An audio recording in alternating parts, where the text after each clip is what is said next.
I think we're in for a real treat today. Our speaker is Zilla Mae Brown, and I thought it was interesting when I asked her to give me a few notes about herself. She started out by saying she wasn't lucky enough to be a Montrose native, so she did the next best thing and she married one. She has been employed by the Montrose County School District her entire professional career. She received an associate's degree from Mesa when it was just a 2-year, a bachelor's degree and a master's from Western, a master's in library science from the University of Northern Colorado in Greeley. She has been an active volunteer, it seems like forever. She is a member and office holder on all 3 boards of the library district. She recently stepped down after 14 years of being president of the Montrose County Historical Museum. In 2013, she convinced the county commissioners to set up the Montrose County Historic Landmark Advisory Board, and she currently serves as chairman of that. In 2016, she was approached by Arcadia Publishing to write the history of Montrose, and she agreed to do that only if the Montrose County Historical Museum was listed as publisher and received all the royalties.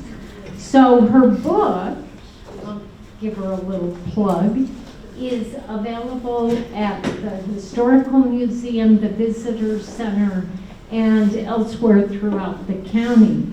So what we're going to see today is a glimpse inside that book with pictures and facts, and not only should we learn a lot, but I bet it'll be real entertaining as well. It's our pleasure to welcome Zilla Mae Brown.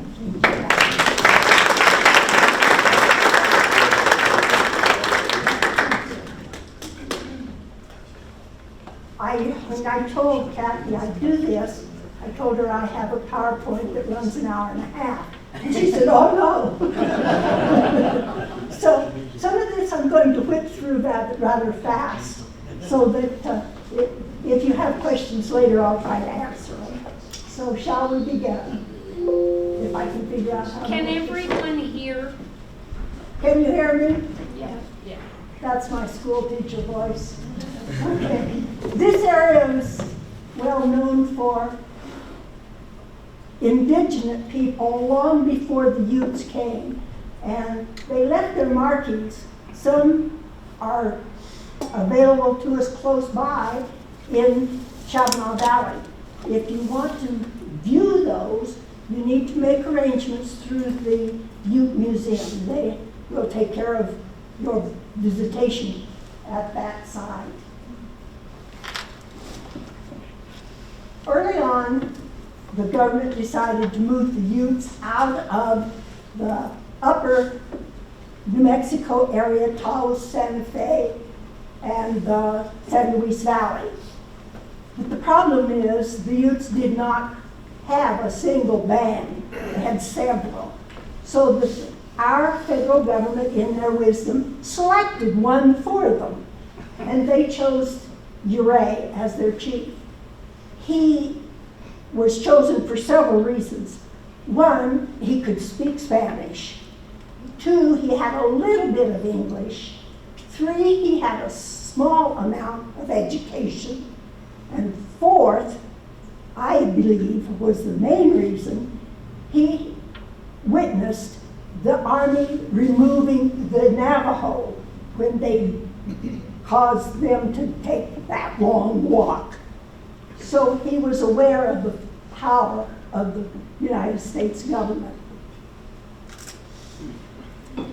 Moving them out of that area, the first place they finally stopped, because the Utes just refused to go any farther, was up on Cochetope Pass. And if you're acquainted with the geography of this area, 10,000 feet high is not a good place for an agency in the wintertime. So eventually they had to move because, of course, it was not practical up there. This is Chiquita and Uray. She was only 16 when they married, and I've been told that Uray had several wives, but she was his favorite. There is an error in the book if you pick up the book. It says she died in 1942, which is a publishing error. It was 1924, so those numbers got transposed in the book. She's buried out at the Ute Indian Museum in a tomb out there. The government again pressed the Utes to give up territory, largely because the miners were starting to encroach on the San Juan Mountains. And this is Uray and Otto Mears. Uray died of Bright's disease before the Utes signed that final treaty. And the rest of them didn't want to do it. They said, heck no, we're not moving. And Otto Mears paid $2 a head to anybody who would sign the treaty. And then later, he submitted a bill to the United States government, and they reimbursed him.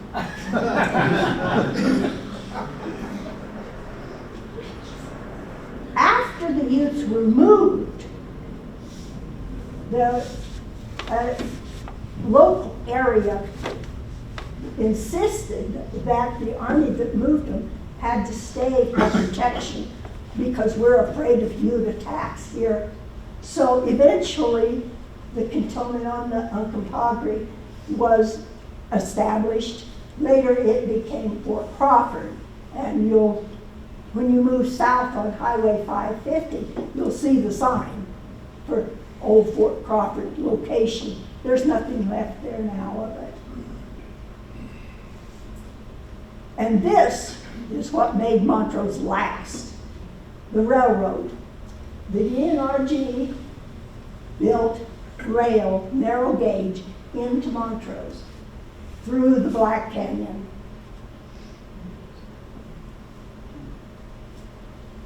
You can see how terribly narrow it was. This was one of the wide spots, and they put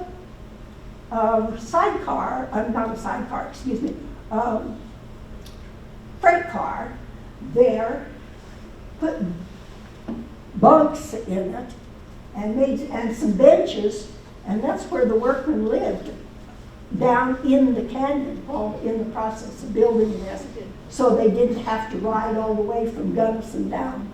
That's 15 miles, and it was 15 long miles. This is Cure Canyon Needle that's sticking up there. If you've ever taken the boat tour, you may have seen the top of it because most of it's covered with water now. This is the exit of the narrow gauge from the canyon into at Cimarron Creek. This is the trestle. The trestle is still there, by the way, and the National Park Service maintains it today, and it has an exhibit on the trestle. So once they reached Cimarron, they decided they could not make it the rest of the way through the canyon. It just was impossible. So they came out of Cimarron and started up Cerro Summit. Cerro Summit was a 4% grade, which is pretty steep for a railroad. So it had to have a helper engine that you can see here, this 2 engines. And the helper engine went up over Cerro to Cedar Creek and then helped engines from the other direction back and forth. That's all it did, was run back and forth over Cerro Summit. This was the magnificent depot in Montrose. You can see it wasn't all that great. from the railroad out to the mining communities required a stage trip. And that stage ran up until 1887. This was the last trip out of Montrose. When the railroad was going full blast, there were lots of livestock shipments, and these were livestock pens back here. And it was very busy in the fall and spring. This is the depot today.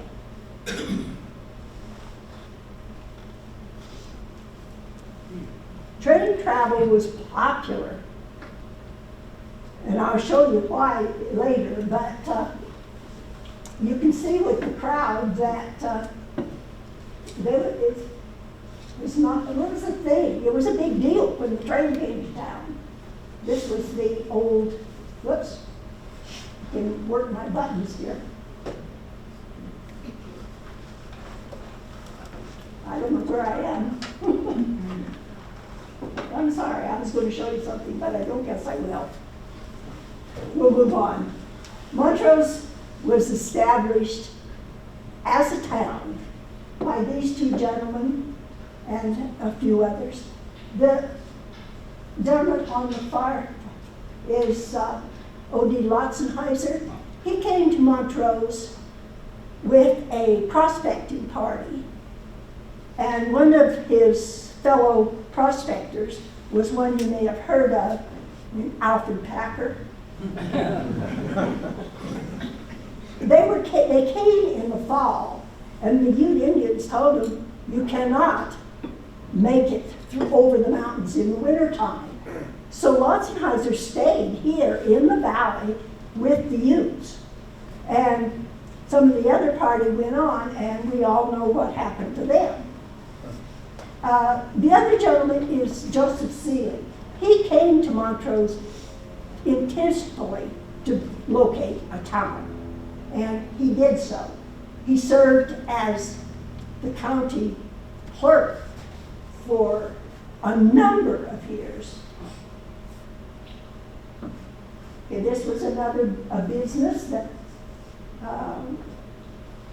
when the railroad came, they didn't establish a town like they normally did. They set the depot a half mile farther north and avoided the town. Well, because there were 320 acres already laid out for a town, the town just picked up and moved down closer to the depot.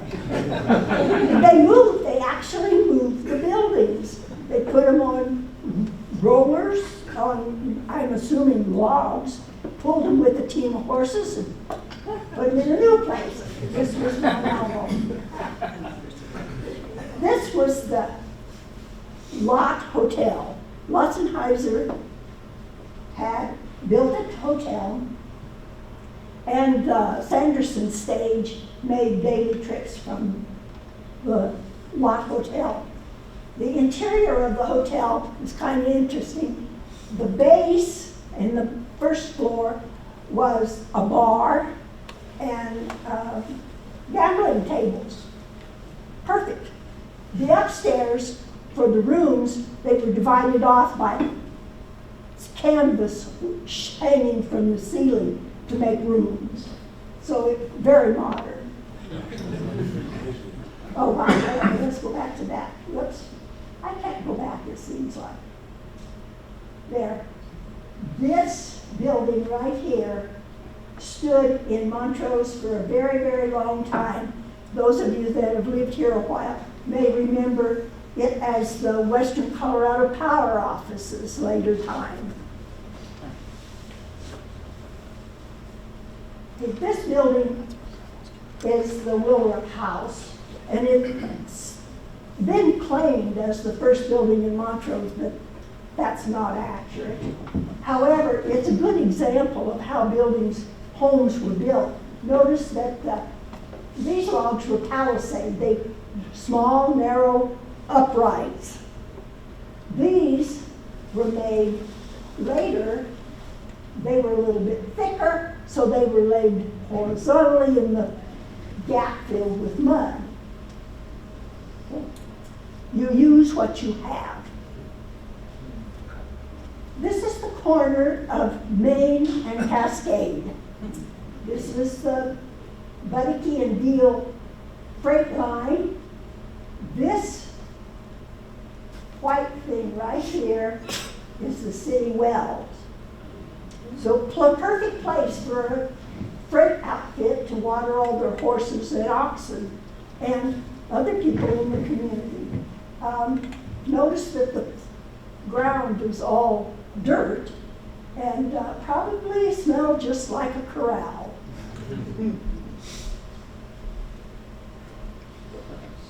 This is the Montrose Daily Press.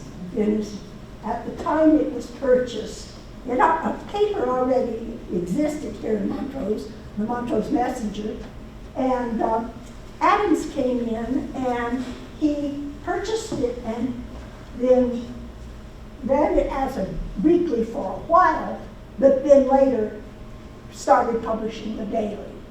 And as you know, the Daily Press is still in existence in Montrose.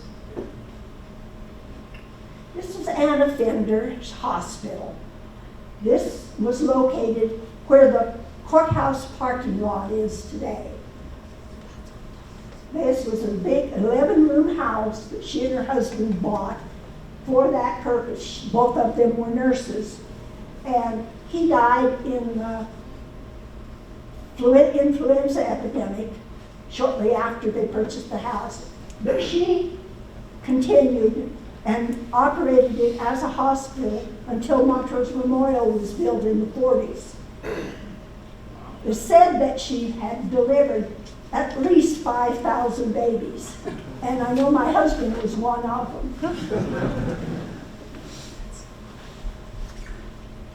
This is the gentleman that stirred up the idea of having water in this valley because it was so dry and he was sick and tired of his crops drying up in the spring. So he convinced the state legislators to make a donation of $25,000 to build a tunnel. Well, it paid for a survey and a start. Then it ran out of money. And there was no more money, there was no more tunnel. And so it stood. Then President Teddy Roosevelt got his Bureau of Reclamation through Congress, and they decided that this project would be one of 5 initial projects that the United States government decided to fund.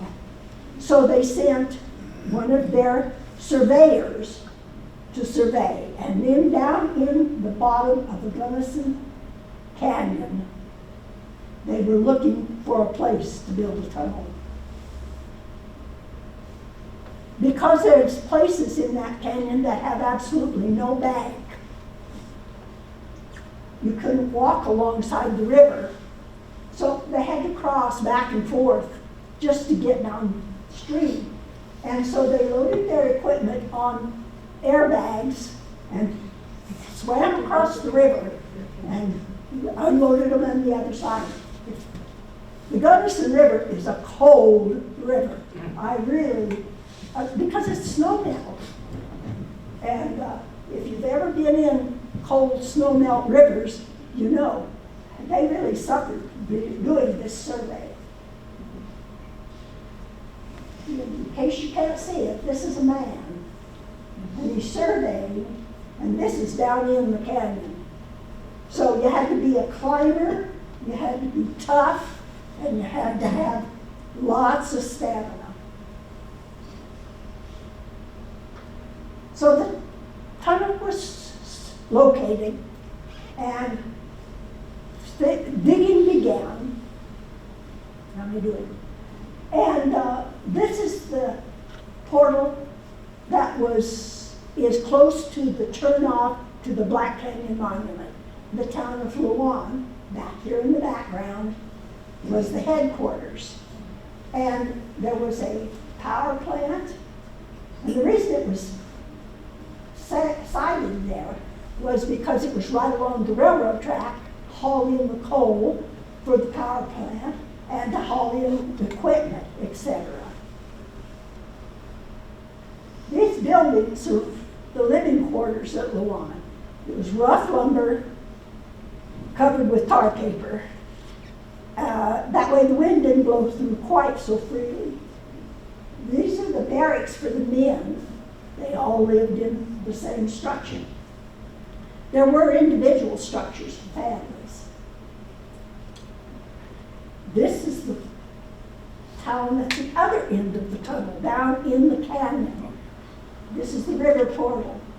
And the only access was off of Vernal Mesa, this road. Very, very, very steep.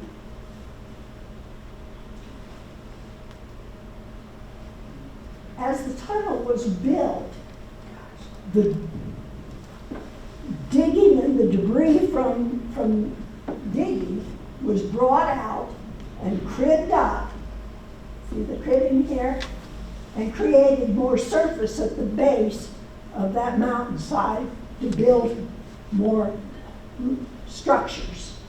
This was the power plant down in the river portal. Now you can, here are a couple of, well, let's see, what is it, 4 or 5 freight wagons, and those horses had to hold back tons of loads of coal and machinery, etc., that weighed tons. And sometimes it was more than the horses could hold back, and the whole load was lost, including horses, and sometimes drivers. It was very dangerous. Meat market was a little different.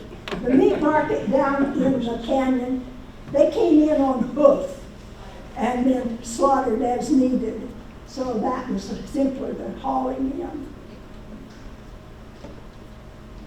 The workers wore waterproof, supposedly waterproof, garments to protect because it was a wet place to work. In fact, they broke through several hot streams of water down in that while they were building that tunnel. But so it was a miserable place. They carried their lunches in these cans.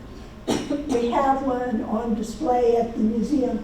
It held both their drinking liquid and their lunch. This is the west portal, or the river portal. Okay. After a while, it was decided that they had dug in so far, the ventilation was terrible.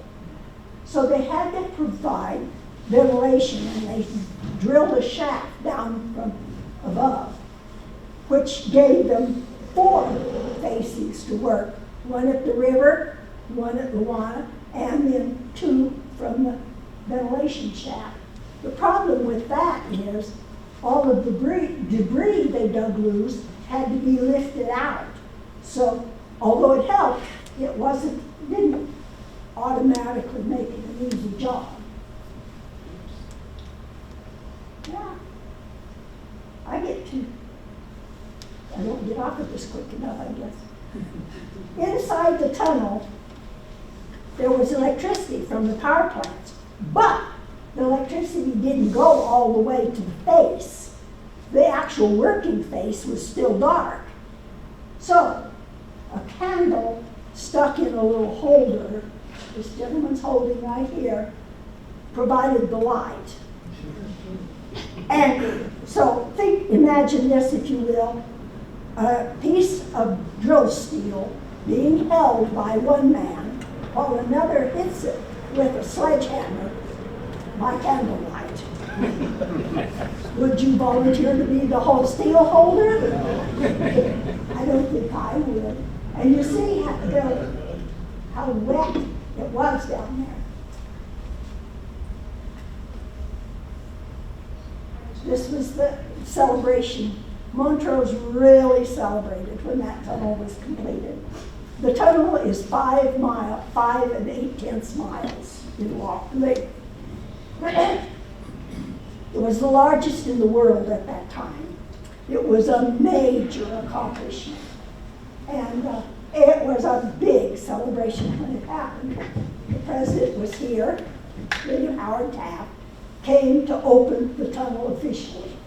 And this was put up on the corner of Main and Cascade. This building still stands. You can see behind it, still stands there. And it's directly across the street is the building where the Daily Bread is today. So a replica of this tunnel was designed, was put up when the water users celebrated their 100th anniversary. This is President Taft opening the tunnel. And a neat little story goes with that. You see there's a little gold bell to touch a silver plate there. But the water hadn't been turned into the tunnel yet. So the workers created a little dam inside the tunnel and backed up the seawater. So when he touched the bell to the plate, the water came gushing out. The water users building still stands in Montrose. Yeah. It's a historic building. The water users were the agency designated to operate the tunnel and all of the canals that it feeds. I'm going to flip through the agriculture pretty fast. This is out in Coal Creek, Pepper's Garden. And a neat thing that I need to tell you about Pepper's Garden, when Pepper bought this property, he hired the sagebrush removed and he cut it up into small lots, 10, 20, and 40-acre lots. And he sold these to individuals who wanted to get a start in farming, which is fine. A lot of farmers got started that way. However, today, people wanted to move out and sell off part of their farm for a housing development or a housing site. And neighbors protested. No, we don't want a bunch of newcomers moving in and building a housing development on a good farm ground, et cetera, et cetera. They didn't have a leg to stand on because that ground had already been subdivided into those 10 and 20-acre plots. Potatoes, digging in the top picture and hauling it off to Montrose to put on the train in the lower picture. That building still stands today, of course. Ashenfelter orchards. Orchards were a big deal for a while here. The sad thing is Ashenfelter went broke running orchards. They were spraying the orchards. Notice that the men are all heavily covered, and even the horses are covered to protect them from the spray. Honey. Honey was a big product in this area. Orchards and bees kind of go together, don't they? Honey from Montrose was really highly regarded. In fact, it won first prize at the St. Louis World's Fair. So this is loading honey onto the freight cars. This building was directly behind what we know as the potato growers building today. Shocking wheat, probably wheat, maybe some other grains. And then in the lower picture, the thresher went from farm to farm and threshed the wheat, because a thresher was too expensive for an individual farmer to own. So it was a traveling situation. The flour mill on the upper picture.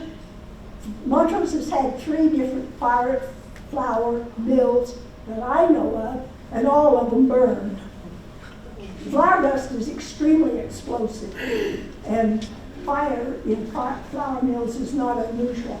This mill, then in the bottom picture, was built partly for that reason. This stood on West Main. Some of you may recall seeing it there. It's been raised for several years now.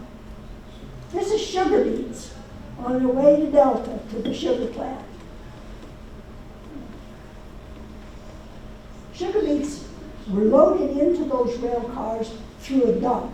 We drove up the slanting access, tipped it out here into the rail cars, and then drove your horse or your truck, what at later time, back down again. When Holly Sugar closed, it was a $14 million economic blow to this county. That's a lot of money to recover from. This was the Bald Hills pool. A pool is where various ranchers run their cattle together, and then each of them supply cowboys to take care of things. And the lower picture is coming down Dave Wood Road with the cattle coming into Montrose.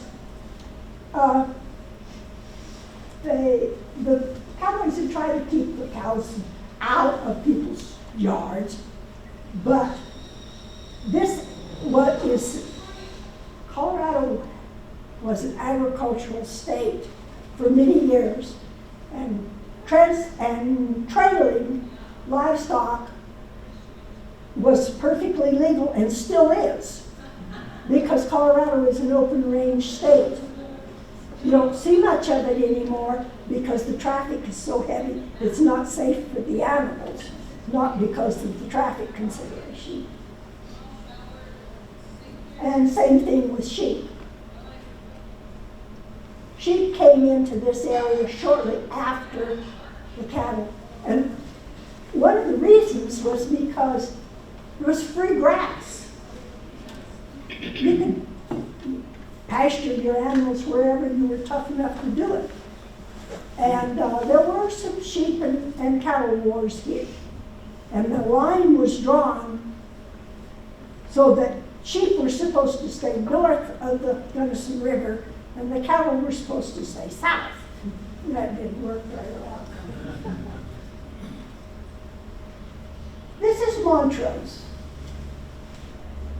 1883, a year after the railroad arrived. Notice all the trees. Can you see why we needed a tunnel? This picture of later Montrose in 1885, we had grown a lot, but we still didn't have any trees except these in the foreground, which were watered by the river. So that's the Uncompahgre River there. It's taken from up on Sunset Mesa. There's another example of a construction. This was the Deal residence. In the background is another way houses were built, board and batten. A raw board was put up, next to it another raw board, and then a third board was tacked over the crack to keep the wind from blowing through. And usually it was raw lumber, and as it dried out, cracks came anyway. Dave Wood's forwarding freighting service. This was down by the depot, and he took up what is now pretty much a city block down there. He transported freight from the end of the railroad here in Montrose up to the mines, and including the equipment to run those mines. He was by the time the mining industry ceased, he had earned a tremendous, very generous fortune. However, he invested in some mines and lost it. So easy come, easy go, I guess. Central School, the first official school building in Montrose. The high school was on the top floor and the rest of the grades were on the lower floor. And then over time it was added to, and with various wings and extensions. And then over time it also was condemned and various wings and extensions were torn down. It is on the site where the library is today. It was replaced by Morgan School and a high school up on Park, and then that high school was replaced in the 40s by the one below that we still use in the 1940s. This was the brick plant at the end of Sunset Mesa. They produced the brick that created most of the buildings, old buildings in Montrose. They gathered up the shale here that is available locally. They put it in, they ground it up, dampened it, put it into forms, and put 75 tons of pressure on that form, and then took that squeezed product out and fired it in the kiln. And that's how you produce a brick. These, in the back, stacked here, were tiles for drainage of some of the seepy ground, because we soon learned that irrigating, that water comes in, it has to go someplace, and you don't want it to hold puddle on your ground. So that was for drainage. This is the start of the iron mine. Artesian well number 2 officially, and it was, if you don't know, that's what's still running at the corner of City Hall, and it's much more attractive now. But, and if you don't want to taste it. This building right here was a little adobe building that Townsend opened a hardware store in. And the lot next to the building was where he displayed his spine machinery. And then later, he was successful enough that he built the building that you see in the bottom picture, right next to the Deal building. That building, the Deal building, is, so far as I know, the oldest building in Montrose, the oldest brick building.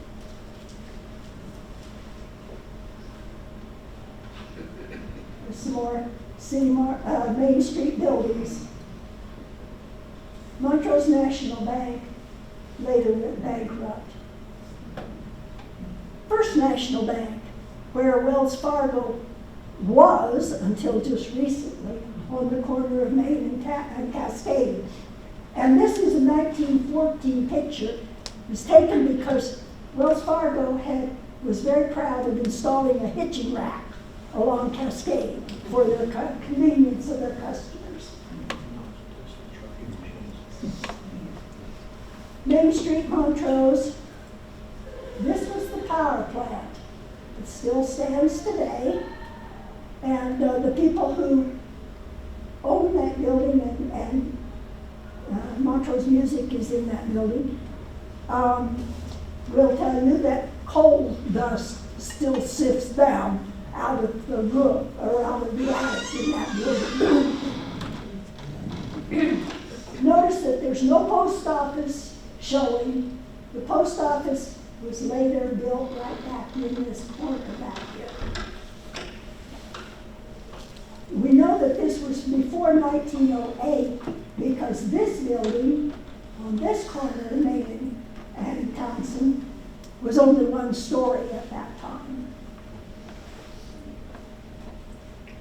This is the county courthouse on the corner of Main and Seelig.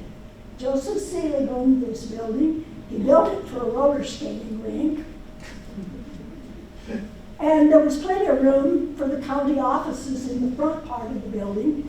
And he even had room for a reading room that some of the ladies in the community started as the precursor for the library.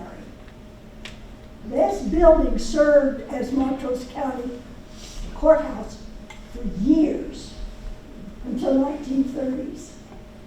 Whoops. I'm going to learn how to do this when it's already too late. Montrose Memorial Hospital. And this was in the 50s. This was the two newspapers in Montrose, the Mirror that the Messenger, excuse me, and the Enterprise. The Enterprise was on the corner, the west corner of Main and Townsend. It wasn't Townsend then, but it wasn't Main then either. It was 3rd Street. And the Messenger was on Main, farther to the east. The Opera House, the Deal Opera House. And it was the home of the National Guard. And then later, the National Guard built a new building on the corner of 12th and Townsend. No, 12th and Townsend, yeah. They're out beyond the airport now. So, fire department. This was the upper picture is the upper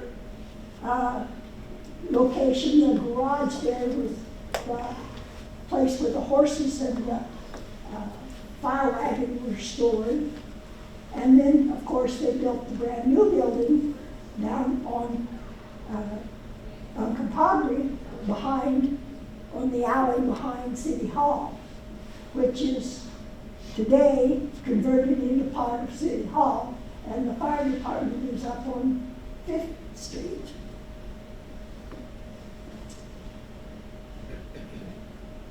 This was Montrose's first airport. up on Sunset Mesa, there's a small problem. There's crosswinds up there, and it's not a good place to land a lightweight plane. So the bottom picture is the result of those crosswinds. The bottom picture is the reason so many people took the train. This is the improved road up Cerro Summit. This was after it was fixed. And of course the bottom picture is the bridge, the West Bridge across the Compagre. At one time, that's how you got to Uray. You went across the Compagre Bridge and up what is now Chapita Drive and on out on your way to Uray. Churches in the community. Methodist Church on the top, and I believe this was the Congregational Church on the bottom. I'd have to look in my notes, but I don't remember. And the Presbyterian Church, and this little church at the top is the First Baptist Church. And it sat where the stone courthouse was built. And the county bought that property and built the courthouse. This building back here behind is an offender's hospital that I told you about earlier. Okay, I've whipped through this pretty fast, but I think I kept it to Kathy's limit for time. So do you have questions? Yes, sir. How much were Just the a miners? minute. Let Kathy bring you up. Well, I enjoyed your presentation. Very nice. How much were the miners paid for digging the tunnel? Do we know? I don't know hourly wage, but I do know it was very generous for the time because the work was so dangerous that very few of them stayed over 2 weeks. the average length of work time of a laborer was 2 weeks. So they moved out fast. I'm trying to fact check on this, but I understand that the original rail that came into Montrose was actually on 5th Street rather than. It came in, well, let's see, let me think about this a second. Not Fifth, but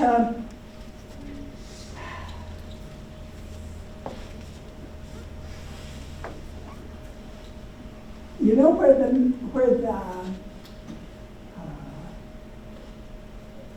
mattress store is on South Townsend before you get to Russell Stover's?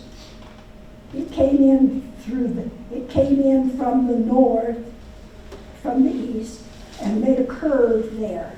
And there's still some of the rails visible in that building, the mattress store. And then it made a big turn and started north to Grand Junction.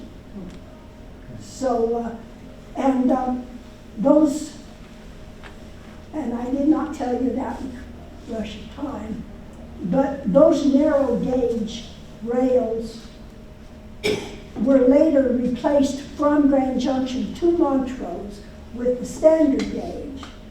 But, so what they did was just put another rail in, because narrow gauge is 3 foot 6 inches and standard is 4'8", I believe. And so they just ran another rail alongside the narrow a little farther out. And then the switching took place in Montrose, because it still required narrow gauge over to Salida. Two questions. This isn't working. First one is, he didn't mention about the original name of Montrose, which was Pomona, and when did that happen? And the other one is, two names. One I've heard of is Deal, but you really don't hear much about that name in history, like Lautenheiser and Seelig. But the other one was a name I never heard of, was the guy that got the $25,000 to start the original tunnel. I've never heard of that story before. And Okay, this gentleman was, yes, he was from Delta. He was from the Delta area. And he was French. To tell you the truth, I can't pronounce his name. What about Pomona then? Okay. Pomona was called, this area was called several things. At one time, it was called Dadstown, because there was a gentleman named Dad, well, they called him Dad. Blair was his last name, had a shack down somewhere in the neighborhood of where Pomona School is today. It was also called Uncompahgre Junction, because you would go, the trail to Urays branched off here. It was called several different things. Joseph Seelig named it Montrose after the book of the Sir Walter Scott. Yes. Okay. Okay. Thank you. So the picture of the opening of the Gunnison Tunnel in 1909 Yes, sir. had some numbers on there. Like $1 million for I don't know what, potatoes, and $450,000 for cattle and sheep and things like that. So that's kind of promises of economic impact. So during that time, what really was the economic impact? Is it, this was kind of like a promise that we do now. Yep. If you invest in this, we're going to have this much return. Precisely, yes. Yeah. So how did that turn out? Well, actually, it turned out pretty good, but I don't have figures at hand. I have to research it. But yes, it was pretty good. And with potatoes, several. At one time, Montrose was the second largest potato producer in the state of Colorado. It was very, very, what's the word I want? Financially available.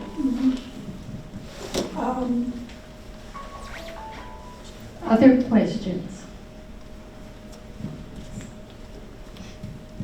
I look at the history of Montrose and what a desolate, terrible place it looks like. And then you look at Delta, where it has two very significant rivers coming together. I just look at many years ago, what happened to, I mean, this is, I guess, just a comment more than a question, but Delta theoretically should be much bigger than Montrose, just because the rivers and the success with the water and the valley that Delta had, where Montrose had nothing, but we have really good leaders that were like Lautenheiser and Seelig and so on. So I think we're very lucky to have really strong leaders from many years ago and even today to make Montrose what it is, because we have, if you really look at what we had in Montrose, there ain't nothing here, and we made nothing out of something, which I'm very proud of with the history that we have here from the leaders here in Montrose. At one time, Delta County population was greater than Montrose. And back in the day when we still numbered license plates according to population in this state, Delta was 20. So they were quite a bit more wealthy than Montrose. But a lot of that wealth depended on coal mines, and those slowly over the years have declined drastically. Also, water from the Uncompahgre project does serve farms in Delta County. Any others?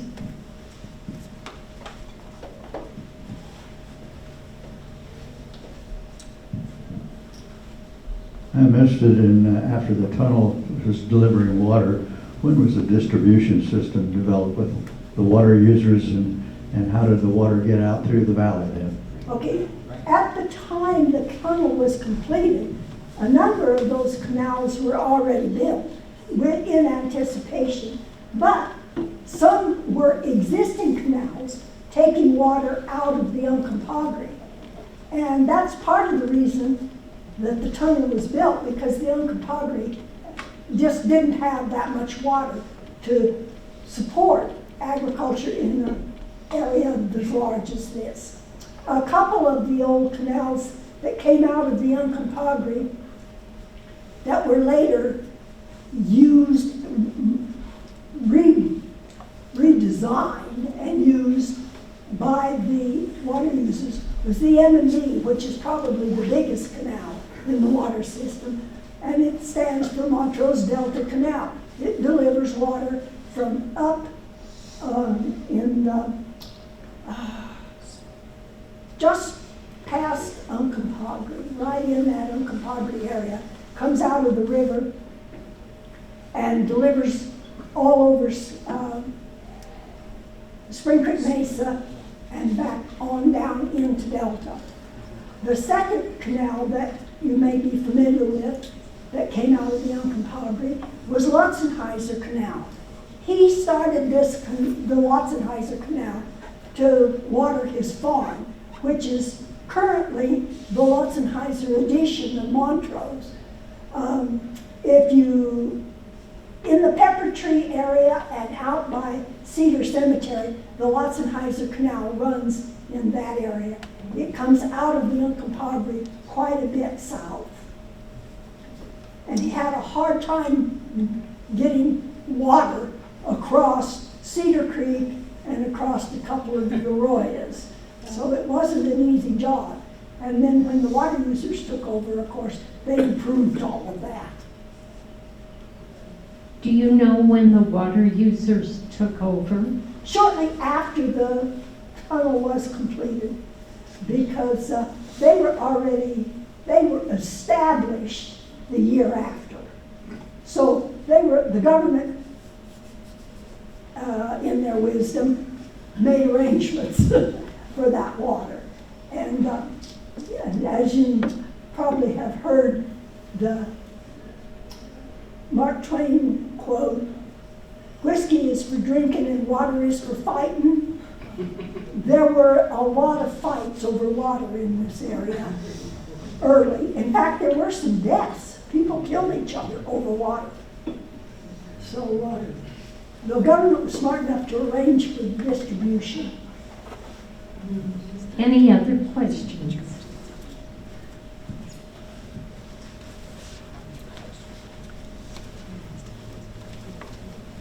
So going back to the history, one of the prominent ranches around here was called Burial Tree Ranch. And where Excuse me? Burial Tree Ranch, Never heard of it. down by Billy Creek. What was it called before that? It was called Ute Land, and Who owned it? I know who it is. by Spud Hill.